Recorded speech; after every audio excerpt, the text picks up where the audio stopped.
Y bueno, seguimos aquí en Supermanzana 21. Es momento de hablar de salud, es importante saber muchas cosas y para ello está con nosotros doctor Oriol y Yudeisi. Bienvenidos, chicos. Gracias. Muy bien. ¿Cómo están hoy? ¿Cómo has estado? Muy bien. Gracias a Dios, qué bueno. Pues mira, hoy vamos a estar hablando de embarazo anembriónico. ¿Qué cosa es el embarazo anembriónico? Que los neófitos, mucha gente le dicen huevo güero. En realidad, sí, así se le dice, no nosotros en el sector médico. Nosotros en el sector médico hablamos de embarazo anembriónico. Ajá. Que es un tipo de aborto del primer trimestre. Se sabe que el 15% de las pacientes embarazadas o de las mujeres que se embarazan, el 15% pierde su embarazo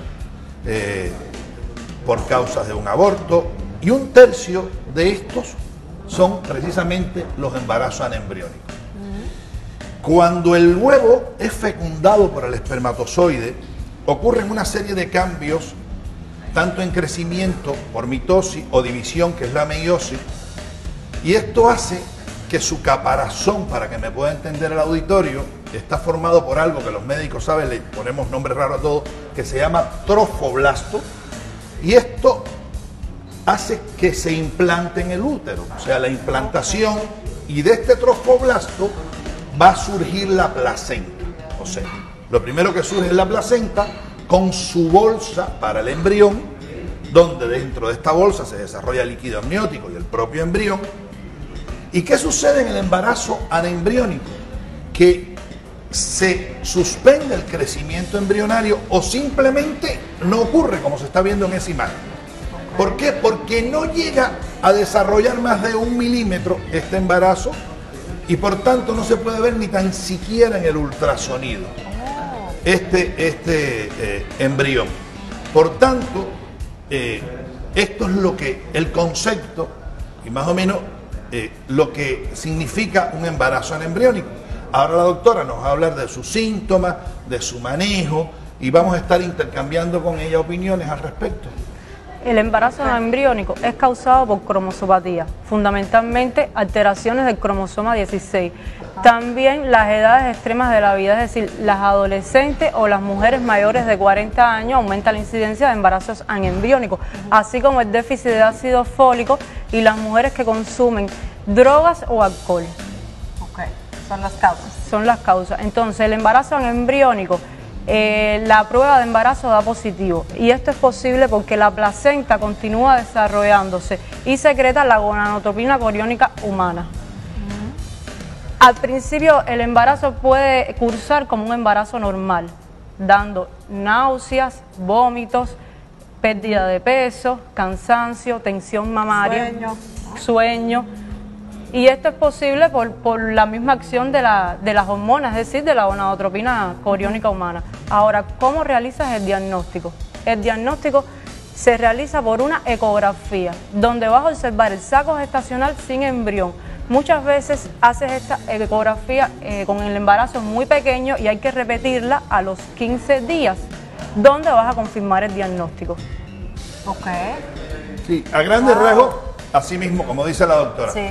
¿Por qué se desarrolla la sintomatología propia de las náuseas, los vómitos y todo? ¿Por qué? Porque acuérdense que la placenta es la que produce, acuérdense que yo dije que la placenta se anida y entonces la placenta sigue produciendo hormonas.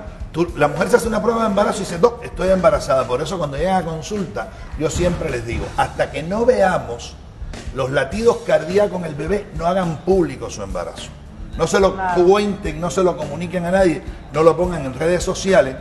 ¿Por qué? Porque pueden haber embarazos químicos, que es el embarazo que tú tienes con adotropinas elevadas y no se ve el embrión, que es el embarazo anembriónico o el huevo güero, y entonces hay que esperar, hay que tener paciencia. Como bien dice la doctora, la placenta sigue produciendo hormonas, sigue produciendo progesterona, sigue produciendo gonadotropina y todo el resto de las hormonas que se producen en la propia placenta. La paciente se cree embarazada, se siente embarazada. Pero imagínense que además si esto ocurre en una paciente, como bien dijo ella, que pueda estar en el extremo de la vida, que nunca tuvo un embarazo, esperando su primer embarazo a los 40 años, entonces es muy difícil decirle, espérate.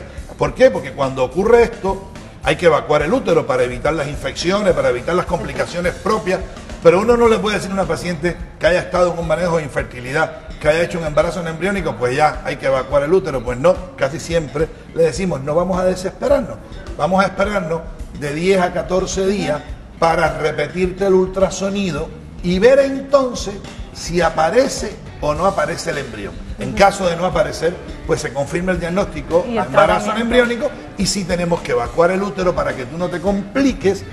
Y entonces sí, en lugares remotos o donde no hay acceso a una ultrasonografía de manera muy precoz, como dijo la doctora, el inicio del embarazo, entonces sí, sigue con la sintomatología. Puede aparecer sangramiento escaso, que ya después de sangramiento escaso, en formas de borras de café, puede aumentar, aparecer los cólicos abdominales parecidos a los de la menstruación y el útero no crece lo que debe crecer.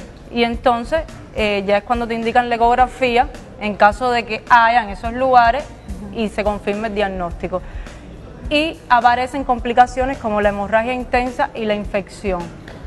Ok. Entonces sí, en caso de, sí te tienes que hacer definitivamente. El tratamiento definitivo es la evacuación. Hay que evacuar el útero. Hay que limpiar ese útero. El legrado uterino. Si tenga un embrión, ¿cómo lo cuidan? ¿Cómo, o sea, si hay embrión, a ver, si en el siguiente ultrasonido hay un embrión, sigue el embarazo normal. O sea, no hay peligro de aborto. A ver. O el embarazo es anembriónico o hay presencia de embrión. Si se demuestra la presencia de embrión vivo, activo, el embarazo sigue su curso normal. Normal, o sea, no necesita de nada. cuidados. No. Está el embrión. Está el embrión, no con pasa su nada. embrión en el interior. El problema es cuando no haya embrión, que entonces sí es el embarazo anembriónico y hay que limpiar este útero y hay que preparar a la paciente para un siguiente embarazo, porque fíjate que en los embarazos anembriónicos, las pacientes uno le sugiere el embarazo después de la tercera menstruación de nuevo. Pero entonces, como bien dijo la doctora, una de las causas son los déficits vitamínicos, los déficits de fosfolato. Entonces, desde entonces, después de limpiar esta cavidad, nosotros le empezamos a dar ácido fólico a ambos miembros de la pareja. Porque acuérdense, siempre lo hemos dicho en otros programas, el varón aporta 23 cromosomas y un cromosoma sexual, y la mujer 23 cromosomas y un cromosoma X. Por tanto, ambos deben tomar ácido fólico y prepararse ambos para su siguiente embarazo. No tiene por qué volver a suceder en subsiguientes embarazos. Ya cuando se pierden 3 o más, sucede en 2 o más veces, si sucede en 3 veces, pues ya entonces estamos hablando de pérdida recurrente del embarazo, que es otra clasificación de los abortos del primer trimestre, muy diferente al embarazo anembriónico. Vale. No, pues es que si no sabes bien esta información no, y es frecuente, porque estamos hablando que del 15%, el tercio es por embarazo anembriónico. Ocurre. De hecho, anoche nosotros vimos un embarazo anembriónico, entonces es muy frecuente, es bastante frecuente. Claro que sí, fíjate, yo desconocía, o sea, escuchaba también del embarazo intrauterino, que ya en algunas ocasiones extrauterino. Perdón. El extrauterino es el que ocurre en las tubas, en otros. Sí, es cierto. Pero ese sí tiene embrión, corrijo. Ese tiene embrión, que por eso se distiende la tuba, que hemos visto en otros casos, hay una ruptura tubaria y entonces hay una hemorragia interna. Es muy diferente al embarazo. En el anembriónico es anembriónico, ausencia de embrión. Del embrión. Vaya, qué interesante. Yo creo que de verdad necesitamos las mujeres informarnos más con este tema, sobre todo las que están planeando pues ya hacer familia, planeando embarazarse. Sí es importante que se acerquen a su ginecólogo para que les haga un chequeo, que estén bien de salud y todo esté perfecto. Pues muchísimas gracias, doctor Oriol, gracias, Yudeisi, como siempre un placer tenerlos aquí.